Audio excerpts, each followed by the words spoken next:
I'm going to say it again for my YouTube friends. Okay, so we're beginning in 1 Kings 9, and we're looking at the end of Solomon's time. He won't actually die yet, but we're going to get to the end of his time. So he has built the temple, and he's built his palace.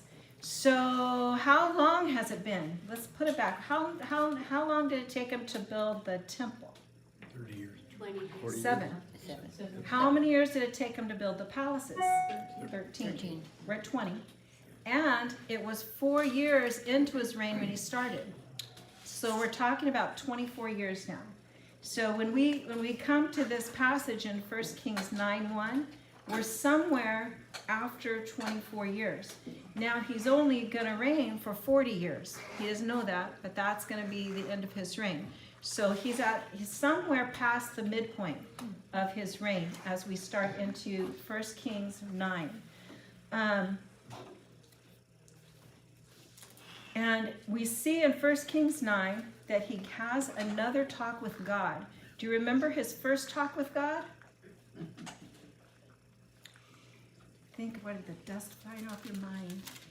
Something about, let's see. He asked for wisdom, didn't he? He got wisdom. Remember when God talked with him before? And he wasn't really sure if that was a dream or whatever. He woke up, he had his day, and he had opportunity to make a decision about the 2 prostitutes that both claimed the same baby. And he made that, and that affirmed to him that God had actually blessed her. So now we are starting at 1 Kings chapter 9, verse 1. When Solomon had finished building the temple of the Lord and the royal palace, and had achieved all he had desired to do, the Lord appeared to him a second time as he had appeared to him at Gibeon. Remember before we talked about, we weren't sure if he built the temple and then the palace, and the palace had the house for his other wife and this other building that, they named these different buildings. We aren't sure if that's like one complex and the other. And here we don't get any more clarification because it's just saying he finished the temple, Lord, and the royal palace. He might have built other things too in other places, or some say this means that royal palace included those other buildings together. Yeah, I won't argue with you about it. Whatever you say, who knows, right? And had achieved all he had desired to do. Now, is that an important mark? He had achieved all he desired to do. So when he came into this, he had in mind some things he wanted to get done, and he's done all those things. That would be a pretty good place to be, right? To feel like you're done with what you wanted to do. And then the Lord appears to him a second time as he appeared to him at Gibeon. When he appeared to him at Gibeon, what was that about? Do you remember any conditional statements?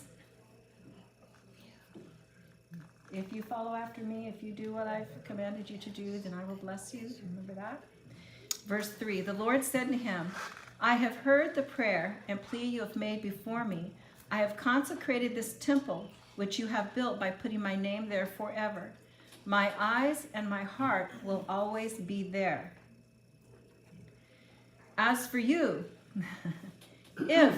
what's that myth mean? Conditional. If you walk before me faithfully with integrity of heart and uprightness, as David your father did, and do all I command and observe my decrees and laws, I will establish your royal throne over Israel forever, as I promised David your father when I said, you shall never fail to have a successor on the throne of Israel. Was the promise to David conditional? Yes. Mm-hmm. I don't think so. I think with David, he said, I'm going to have someone from your family on the throne. But the promise to Solomon is absolutely conditional, because he says, if you command and observe my decrees and laws. So the Lord reemphasizes to Solomon the importance of obedience to the covenant in order to experience his blessings rather than its curses. And this is particularly necessary as Solomon's kingdom grew in influence and wealth and all the potential opportunities for covenant breaking. 1 Kings 9:6.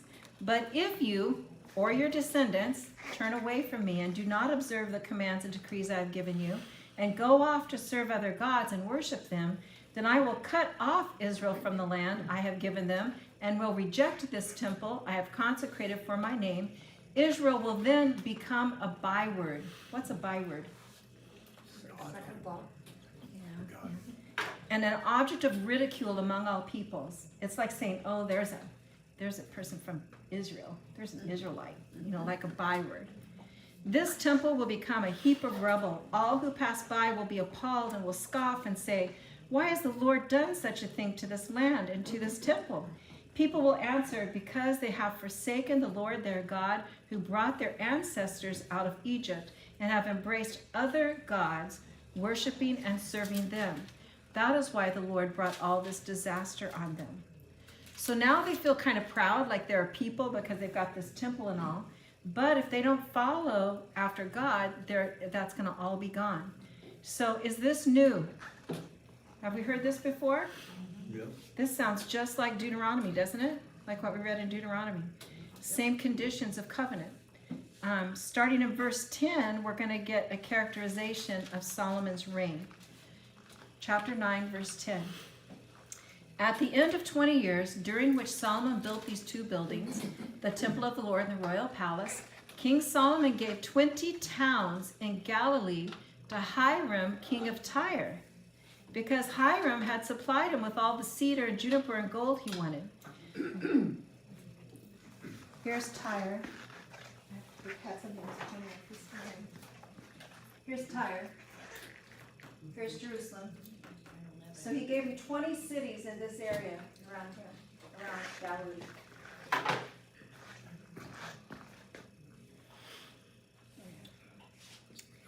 But when Hiram went from Tyre to see the towns that Solomon had given him, he was not pleased with him.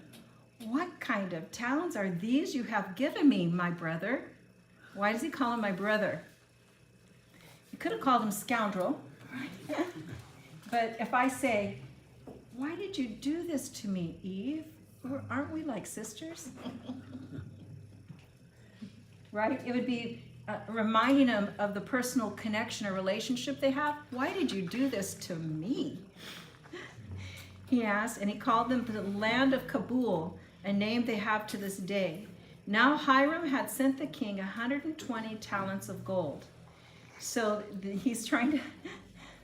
Solomon gave 20 towns in Galilee to Hiram, king of Tyre, and it suggests that during Solomon's 20 years of building activity, he became more indebted to Hiram than he anticipated in the original agreement, which might have be why then later it appears that Solomon took back the towns and paid them off, is what they think, is that when he took back the towns and then paid them off, we have the Queen of Sheba coming. It's going to bring him a bunch of money.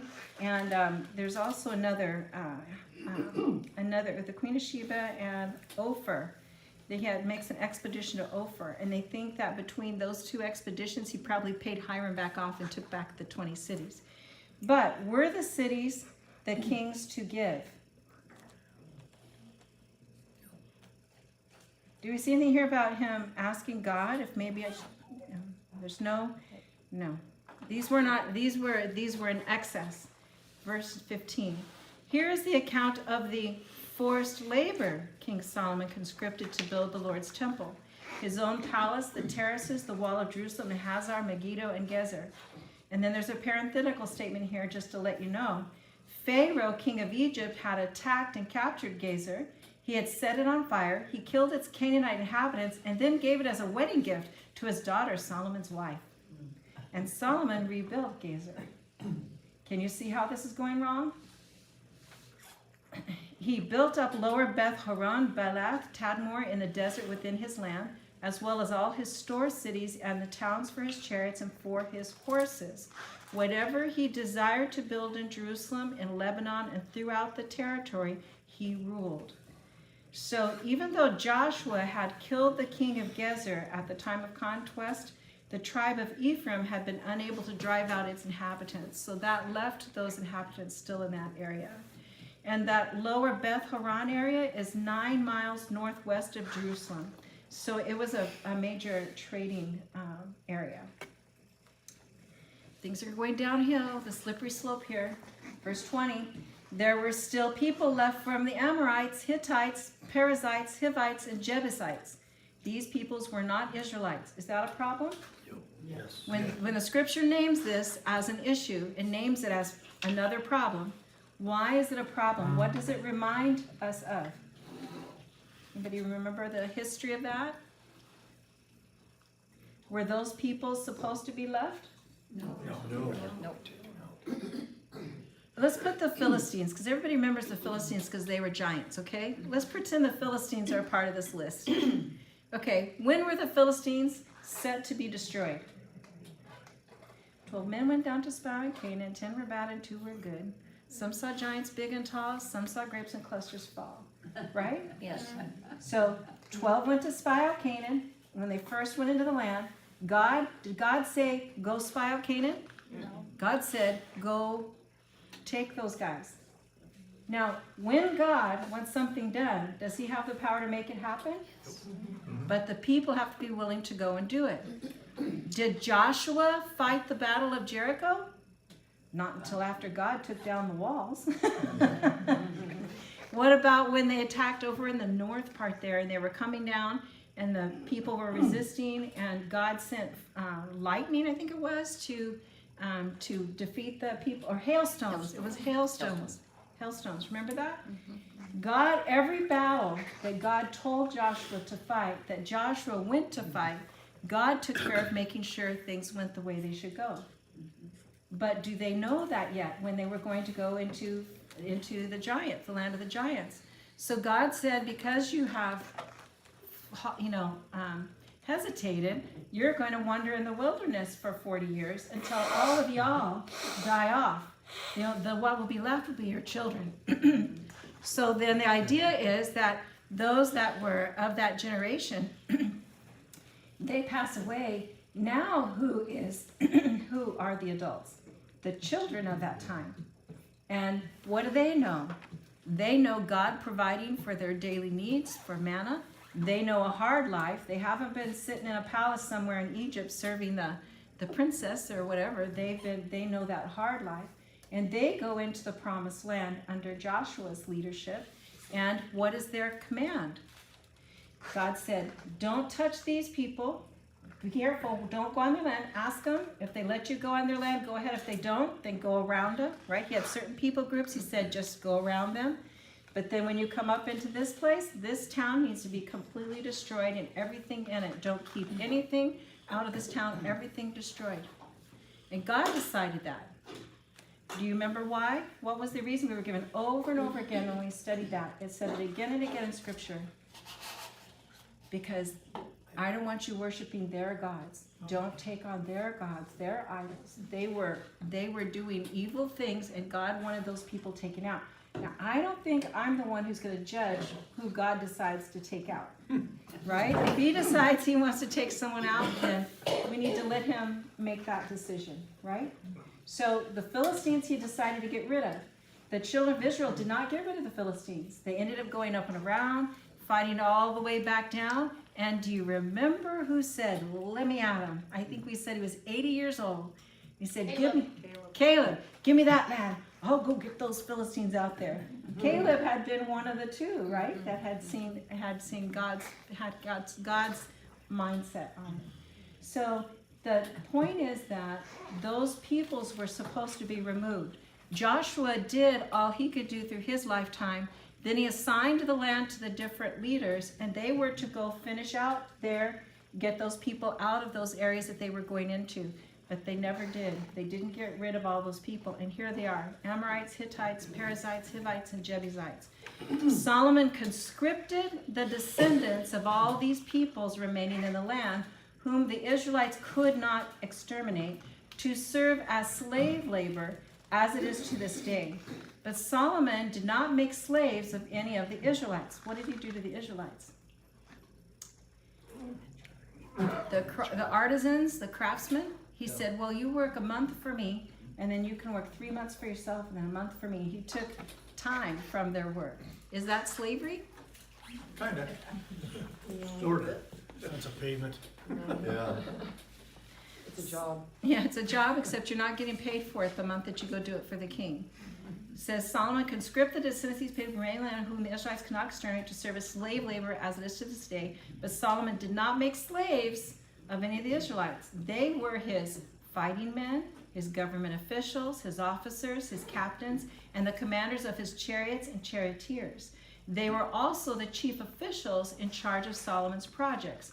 550 officials supervising those who did the work. Chapter 9, verse 24.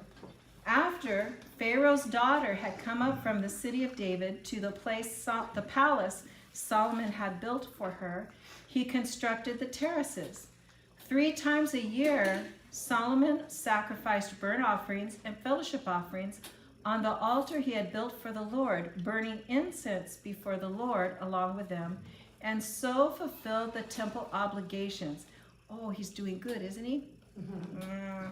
King Solomon also built ships at Ezion-Geber, which is near Elath in Edom, on the shore of the Red Sea. And Hiram sent his men, sailors who knew the sea, to serve in the fleet with Solomon's men. They sailed to Ophir and brought back 420 talents of gold, which they delivered to King Solomon. Chapter 10. You know where Ophir was? I mean, I know Ophir, Colorado, but Nope. Sure don't. It's not on this map. okay.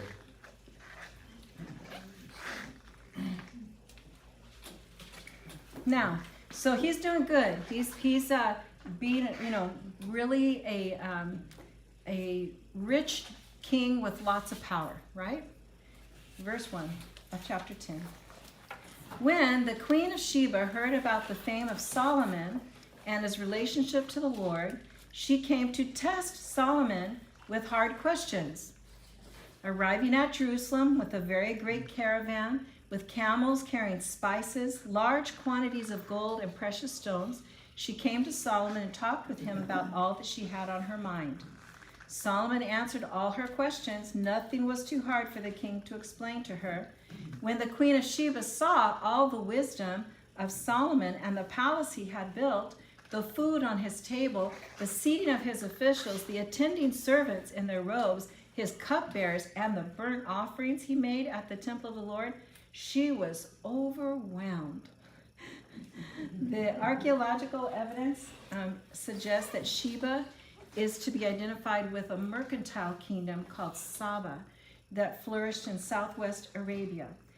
There are notes on that in Genesis 10:28, Joel 3:8. Probably around 900 to 450 BC. It profited from the sea trade of India and East Africa by transporting luxury commodities north to Damascus and Gaza on caravan routes through the Arabian desert. It is possible that Solomon's fleet of ships threatened Sheba's continued dominance of the trading business. Fame of Solomon, he was well known. And the Queen of Sheba seemed to recognize a connection between the wisdom of Solomon and the God that he served. Jesus used Sheba, the Queen of Sheba, as an example to condemn people who did not recognize Christ. He says there's something greater than Solomon was in their midst. It's in Matthew 12:42 and Luke 11:31. So that's where the Queen of Sheba is mentioned again. Anybody else heard about a connection between Queen of Sheba and Solomon? Ooh, I got some good juicy stuff for you. Oh, you know? Okay, we're going to get to it. In verse 6, she said to the king, "The report I heard in my own country about your achievements and your wisdom is true. But I did not believe these things until I came and saw with my own eyes. Indeed, not even half was told to me. In wisdom and wealth, you have far exceeded the report I heard. How happy your people must be. How happy your officials who continually stand before you and hear your wisdom. Praise be to the Lord your God, who has delighted in you and placed you on the throne of Israel. Because of the Lord's eternal love for Israel, he has made you king to maintain justice and righteousness."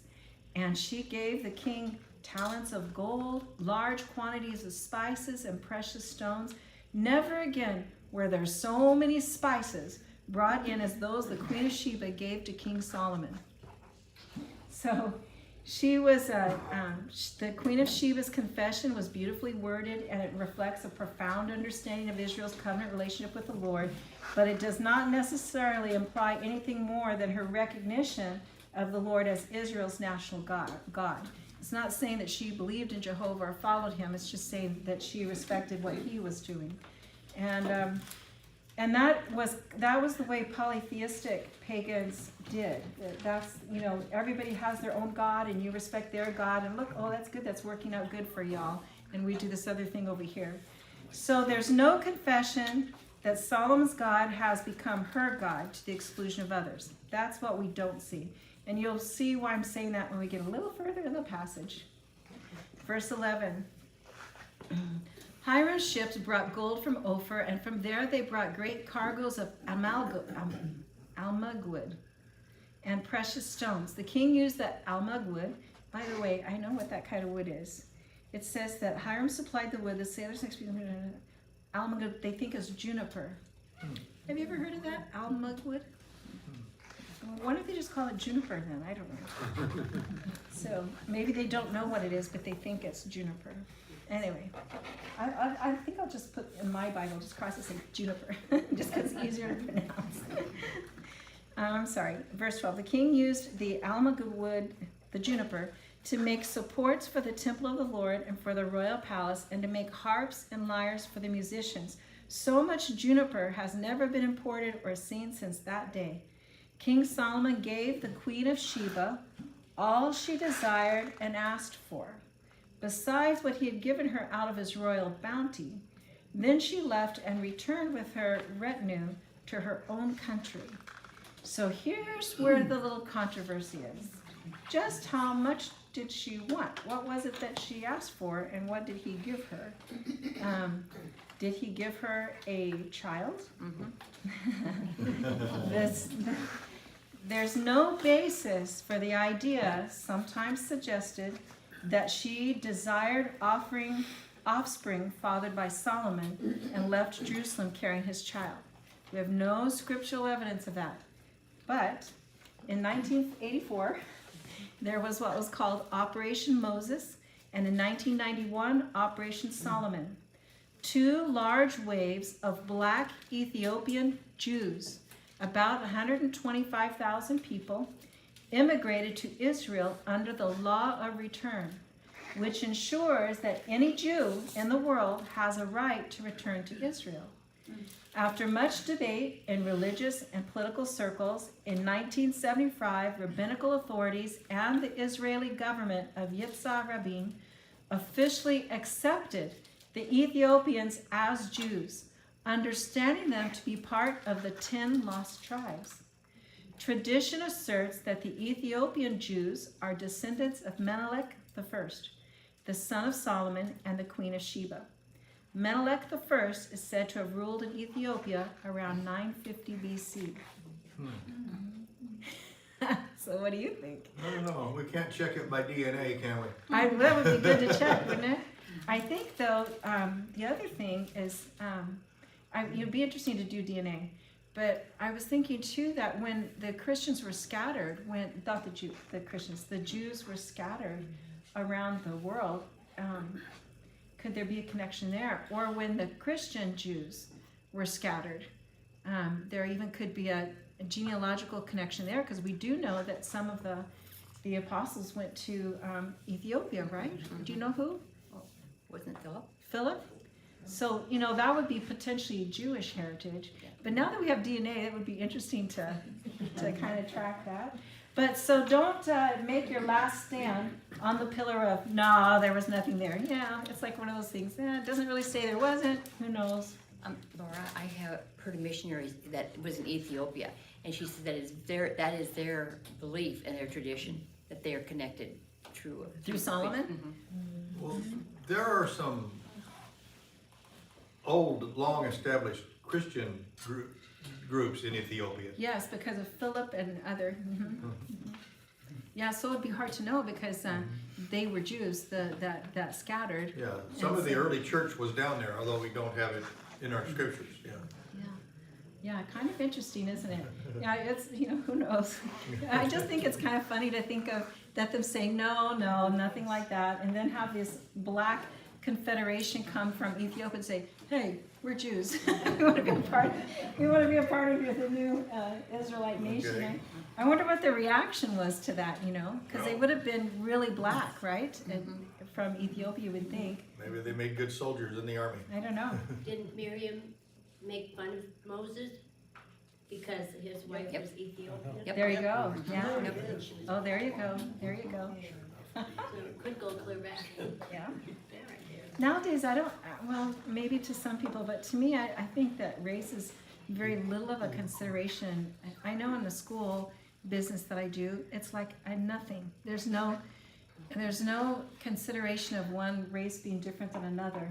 And I know though, in my childhood years, there were weird feelings like that between groups. But at this time, I see almost nothing. We're all such mutts anyway. Who knows what you're, we all have such Well, if ancestry. that's the case, why does our Census Bureau keep racial data? Why does Yeah. our government track racial issues? I don't know how they even can, because we're all Well, so mixed up nowadays. Right, right. I don't know how they And really can. I thought if it's wrong to discriminate on the basis of race, the government should never collect any data on race because they just use it to discriminate in how they implement programs. What percentage is discrimination? You're upsetting. We found out from DNA that I'm 1% I don't know. Yeah, from yeah. Nigeria. There you Yeah. go. I knew I didn't like you. Okay. Oh boy, we better get on here. But one more thing, in Song of Solomon, the woman is described as very dark, and she's teased and ridiculed because she's very dark, and I think that's interesting. In the Song of Solomon, there's the reference to the woman being very dark and being teased for that. She mentioned. Yeah, there's stuff going on there. I don't know. I wouldn't get into an argument about it, but I bring you both sides of the story there. Okay. Yeah. When you get to heaven, that's one of the things you go, hey, God, tell me about this. Do you think any of that will matter? No. Do you think not any at of all. our questions will matter at all? No. That's my one side thing to think, well, somebody I'll ask, but I agree, I probably won't even care. But you got an attorney, you got to talk about something. So, anyway, 1 Kings 10:14. The weight of the gold that Solomon received yearly was 666 talents, 15 not including the revenues from, verse 15, not including the revenues from merchants and traders and from all the Arabian kings and the governors of the territories. King Solomon made 200 large shields of hammered gold, 600 shekels of gold went into each shield. He also made 300 small shields of hammered gold with 3 minas of gold in each shield. The king put them in the palace of the forest of Lebanon. Then the king made a great throne, covered with ivory and overlaid with fine gold. The throne had 6 steps, and its back had a rounded top. On both sides of the seat were armrests with a lion standing beside each of them. 12 lions stood on the 6 steps, one at either end of each step. Nothing like it had ever been made for any other kingdom. Kind of flashy king, huh? Yeah. Rectangular shields were afforded the maximum protection than the rounded shields, so that's why they make the difference between what's a rounded shield and the gold shields were probably not intended for battle. They were probably just intended to be a ceremonial use, and they symbolized Israel's wealth and glory. And they were probably made with wood with gold overlaid on the outside.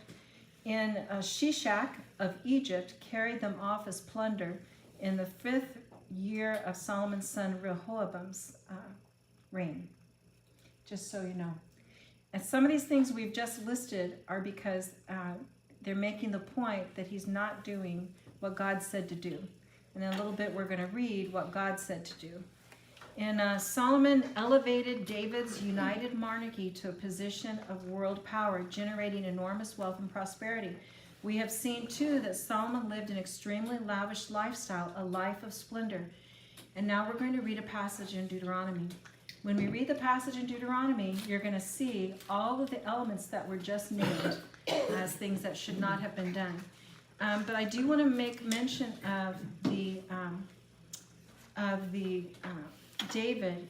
Remember, David united them to be a people. He did the wars and the work and all that to actually get them back to be a people, for Israel to be a nation.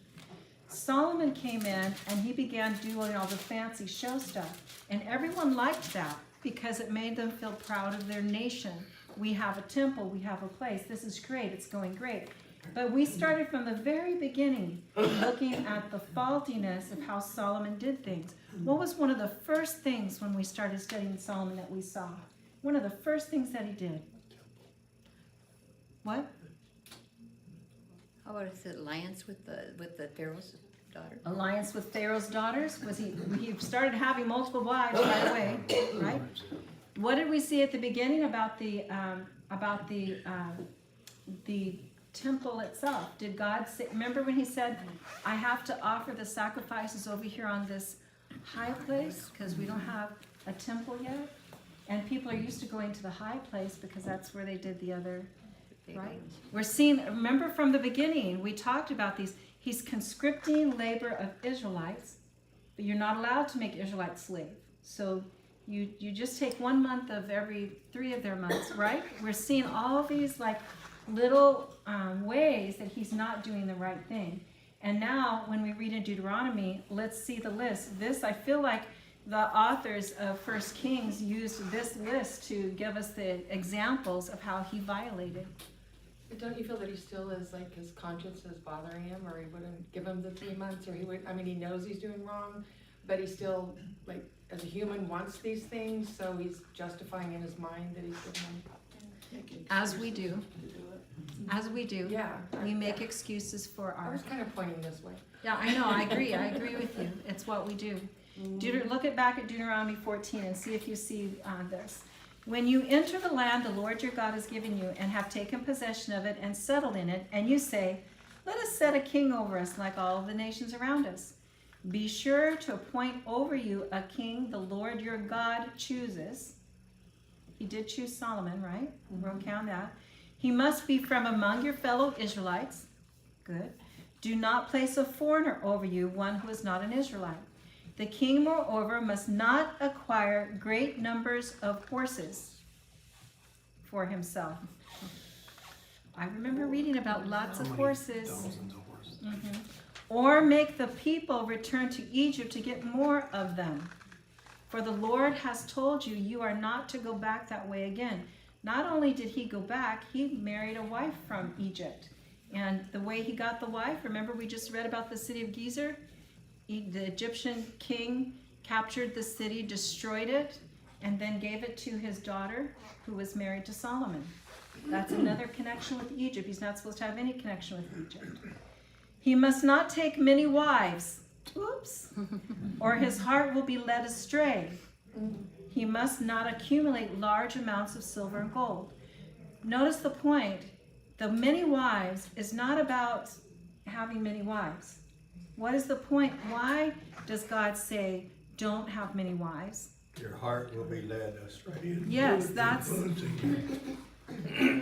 Yeah. So God's even saying why he's saying that, which is, because sometimes we think, oh, well, it's okay as long as you take good care of them, whatever, but God is saying your heart will be led astray. Was his led astray? Mm-hmm. Absolutely. He must not accumulate large amounts of silver and gold. Oops. When he takes the throne of his kingdom, he is to write for himself on a scroll a copy of this law, taken from that of the Levitical priest. It is to be with him, and he is to read it all the days of his life, so that he may learn to revere the Lord his God and follow carefully all the words of this law and these decrees, and not consider himself better than his fellow Israelites, and turn from the law to the right or to the left. Then he and his descendants will reign a long time over his kingdom Israel. That's in Deuteronomy, folks. Back to 1 Kings, chapter 10, verse 21. All King Solomon's goblets were gold, and all the household articles in the palace of the forest of Lebanon were pure gold. Nothing was made of silver, because silver was considered of little value in Solomon's days. The king had a fleet of trading ships at sea, along with the ships of Hiram. Once every 3 years it returned carrying gold, silver, and ivory, and apes and baboons. What are they for? King Solomon was greater in riches and wisdom than all the other kings of the earth. The whole world sought audience with Solomon to hear the wisdom God had put in his heart. Year after year, everyone who came brought a gift, articles of silver and gold, robes, weapons, and spices, and horses and mules, and apparently apes and baboons. The ships of Tarshish are not necessarily ships that sail to Tarshish, but they are designated, they would be a large trading vessel, not just a little boat, but a really large ship that's carrying supplies back and forth. Verse 26, Solomon accumulated chariots and horses. He had 1,400 chariots and 12,000 horses, which he kept in the chariot cities and also with him in Jerusalem. The king made silver as common in Jerusalem as stones, and cedar as plentiful as sycamore, fig trees in the foothills. Solomon's horses were imported from Egypt. and from Kew. The royal merchants purchased them from Kew at the current price. They imported a chariot from Egypt for 600 shekels of silver and a horse for 150. They also exported them to all the kings of the Hittites and of the Arameans. So the accumulation of horses we saw forbidden in Deuteronomy. And not only that, but he had great numbers, and he kept returning to Egypt to get them. That was a key thing that was in that Deuteronomy passage. Chapter 11, verse 1. King Solomon, however, loved many foreign women besides Pharaoh's daughter, Moabites, Ammonites, Edomites, Sidonians, and Hittites. They were from nations about which the Lord had told the Israelites, you must not intermarry with them, because they will surely turn your hearts after their gods. Nevertheless, Solomon held fast to them in love. He had 700 wives of royal birth and 300 concubines, and his wives led him astray. As Solomon grew old, his wives turned his heart after other gods, and his heart was not fully devoted to the Lord his God, as the heart of David his father had been. He followed Ashtoreth, the goddess of the Sidonians, and Molech, the detestable god of the Ammonites. So Solomon did evil in the eyes of the Lord. He did not follow the Lord completely, as David his father had done. But David made mistakes. What's the difference between Solomon's mistakes and David's mistakes? David repented. Turn back to God. Anyone disagree? We need to make sure we keep it in mind, because guess what? We do this too, don't we? We do what we know we're not supposed to do, and then we're surprised that things don't work out well. Many of Solomon's marriages were no doubt for the purpose of sealing international relationships with other kingdoms. It was a common practice in the Near East, but this violated Deuteronomy 17 with respect to multiplicity of wives and the prohibition against taking wives from pagan peoples among Israel. Molech and Milcom are alternative names for the same pagan deity and are forms of a Semitic word for king. Worship of this god not only severely jeopardized the continued recognition of the absolute kingship of the Lord over his people, but it also involved, on rare occasions, the abomination of child sacrifice. The names Ashtoreth and Molech have been given the vowel pattern of the Hebrew word bosheth, meaning shameful thing. Bosheth is often substituted as a degrading name for Baal. So this is following after those other gods. And I thought, when they talked about child sacrifice with Molech, I thought that was like an all the time thing. But I guess it's actually part of the practice, but it was a rare part. But still, it involved child sacrifice. So it was not only the orgies and all the other stuff that we hear about with some of those gods, but they actually were. The Molech had a big mouth. They would build a fire in there, and you would roll your baby into the fire. I know, it's just horrible. I hate to not say that at least once, because I feel like when we read it and it says the detestable God, it was really detestable. Chapter 11, verse 7. On a hill east of Jerusalem, Solomon built a high place for Chemosh. Do you hear that? He actually built the high place for Chemosh. the detestable god of Moab, and for Molech, the detestable god of the Ammonites. He did the same for all his foreign wives, who burned incense and offered sacrifices to their gods, which is exactly what God warned. The Lord became angry with Solomon because his heart had turned away from the Lord, the God of Israel, who had appeared to him twice. Although he had forbidden Solomon to follow other gods, Solomon did not keep the Lord's command. So the Lord said to Solomon, "Since this is your attitude, and you've not kept my covenant and my decrees which I commanded you, I will most certainly tear the kingdom away from you and give it to one of your subordinates. Nevertheless, for the sake of David, your father, I will not do it during your lifetime. I will tear it out of the hand of your son. Yet I will not tear the whole kingdom from him, but will give him one tribe for the sake of David my servant, and for the sake of Jerusalem, which I have chosen." Bum, bum, bum, bum. So after we do our work on Daniel, we'll come back to Solomon's death and then look at what happens with the kingdom. We'll see the fall of the kingdom. So is the kingdom going to fall later in Kings, or has it already fallen? It started to fall.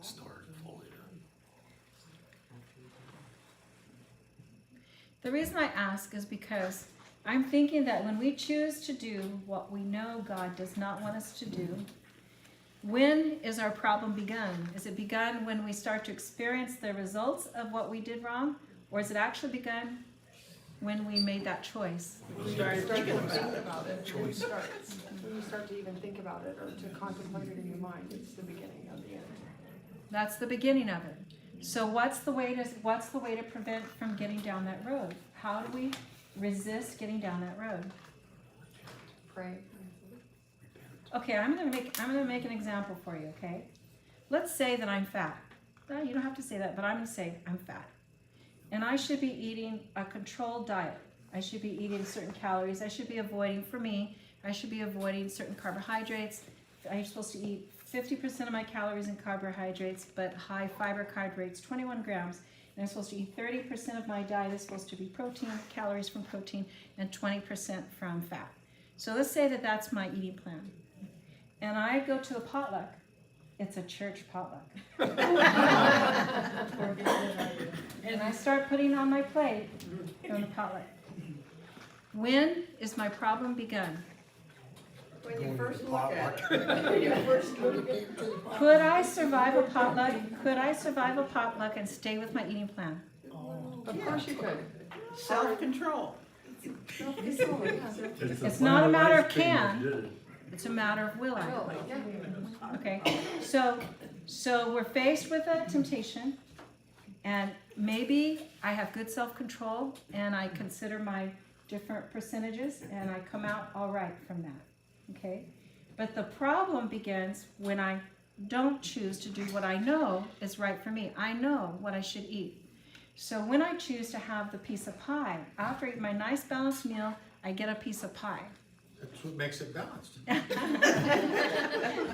For all of your vitamin D for dessert. So the problem is going to be that that's not good for my body. So it's going to do harmful things to my body. I pray and say, God, please forgive me for having that pie. I shouldn't have had that pie. Does he take away the calories? Nope. I wish. Does something happen? Do I get right? It's still gonna be there. It's still gonna be the same. There's the consequences that you're left with. Has God forgiven me? If I ask him to forgive me, he'll forgive me. Yeah. Can God take those calories away? He can, but like any good father, he will not. He will not, because we know with our children, when we raise our children, when we set certain boundaries, we say things need to go this way or that way, right? That even though we say, yes, you did it wrong, but now your room didn't get cleaned when it was supposed to get cleaned, and so now you're going to need to clean it now. When you finish cleaning the room, then you'll be able to go out and play with your friends. Right? We make those things because as a good parent, we're teaching them those boundaries and limitations. Can God take away the consequences? Yes, he can, but mostly he does not. Mostly he does not. But if you pray to God to take any of those things away from you before you might be potluck, He'll give you strength to do that. I have to, God, when I go to the pot, we're using that as an example, when I go to that potluck, God is using that to teach me self-control. I can be successful there. There are ways that I could eat that would be successful at that potluck. So God can work with me and improve me. Now, are there things that are absolutely off the table? What if I said, you know, I'm really happily married to David. I think I should get another husband because that will just make it double happy. Not so. Oh, girl. Got nothing. A little different than a potluck, yes? Yeah. Well, maybe like a potluck, depending on how many husbands you get, right? Right. You see that right away as being completely off the table. But don't we see people in our society, in our culture, choosing that? For example, the fourth grader, and this would have been 35 years ago when I was teaching a fourth grade class in Fontana, California. I don't know if I told you about this. The kids were on the playground, and one of the boys came. We were talking to the kids while I'm out in recess duty. One of the boys came up, and I said, "So, what do you want to be when you grow up?" And he said, "Well, after my second wife, I'm planning to." After my second wife. I was so stuck in that, I don't remember what he said after that. I waited until he got done. I said, "What do you mean your second wife?" And he said, "Well, you know, you marry your first wife just for fun, and the second wife you might not pick so good. So by the third one, you should know." That's hysterical. Yeah, What's he being taught? Society today, though. What's he being taught? yeah, the mindset there. Yeah. So these kinds of issues, these kinds of sins and immorality, we are faced with, our society is faced with, and they're going to have repercussions. So if we were Solomon, what should he have done? Was it okay for him to build the fancy temple? God didn't criticize him over the temple. The church temple. Yeah, the one, yes. So then, yeah, that was not a problem. But where were the problems? Multiple wives, Concubines? All the gold, all the gold and silver, collecting masses and masses of gold and silver. Do you think the palace was a problem? Yeah, because it was more for his benefit, his showing us, his, like, hey, look at me. Yeah. So, at a base level, that's wrong. all the horses. And all of the horses, all that stuff. The ships. All the violations in the original law of Moses. Yeah. So at the end of Solomon's life, was he happy with all that? What do we see in the book of Ecclesiastes written by Solomon? Meaningless. Striving after the wind. Life meaningless. Meaningless. Everything is meaningless and striving after the wind. You gather all that gold and silver and everything, and you have 700 wives and 300 concubines, and yet in the end, we're all alone. It's between us and God. That's what there is. It's between us and God. That's what there is in the end. And does it matter that your cup is made from gold? And all those people that he conscripted for labor, what if instead of building those big fancy palaces and all that, what if he had instead allowed the people to make the money and improve their cities? Remember what the king of Tyre said about the 20 cities he gave them? How horrible they were. These are horrible. I don't want these cities. You could have paid them in gold. Yeah. So Jerusalem was wonderful, but not every, the whole kingdom could have been brought up. So there are a lot of things that he could have used better in his lifetime. But he chose a path, and when he got the end of the path, it's meaningless. Everything is meaningless. What did David write? Psalm 23. The Lord is my shepherd, I shall not want. He maketh me to lie down in green pastures, he restoreth my soul. So David, did he do everything perfect? No, he had sin, but he asked for forgiveness of sin. So we really see a stark difference between David and Solomon. And Solomon's going to go to destruction in the end. So- Who had more wisdom? Was it supposed to be Solomon? Yeah, it's supposed to be hard. We're gonna talk about the difference between wisdom and knowledge and self-control. So we're gonna talk about that not next week, because